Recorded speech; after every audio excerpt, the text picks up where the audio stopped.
Assalomu alaykum, qadrli do'stlar. 2026-yil hammaga xayrli, barakotli yil kelsin. Farg'ona shahar Frunze massivida uyim sotilyapti. Uyimiz 2 xonali. Uyda birgalikda ko'p chiqamiz. Bola o'yin yoqib bormadi. Frunze massiv Kiev universiteti ro'parasida domda joylashgan. Qani ketdik. Xo'p. Akalar, xudo xolasa holat yaxshi. Kiraverish. Chap bo'lib bitta xonamiz bor. Hop, 27 ga bo'y. Atapina radiator, akvarum, konditsioner bor. Xolos shu mana. Bu birinchi xona. Hop, kladovka. Hojatxona alohida, yangi plan. Hammom alohida. Tushadigan joyi bor.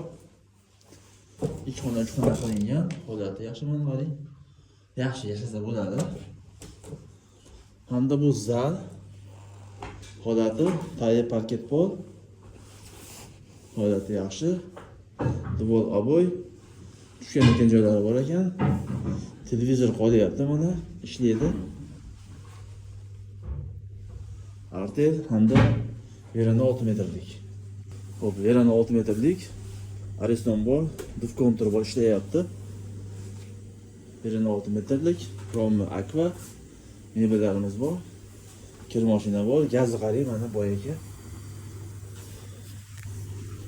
Farg'ona shahar Frunze massiv Kiev universitet oldida 5 qavatli domning 4-qavatida 2 xonalik veranda 6 metrlik uyimiz sotilyapti. Parking jihoz holati narxini 27,5 ming AQSh dollari deyapti. Savdolash imkoniyati bor. Yo'qsa telefon qilib olib qo'yasiz. Mana gaz. Kim aytdi Frunzeda gaz yo'q deb?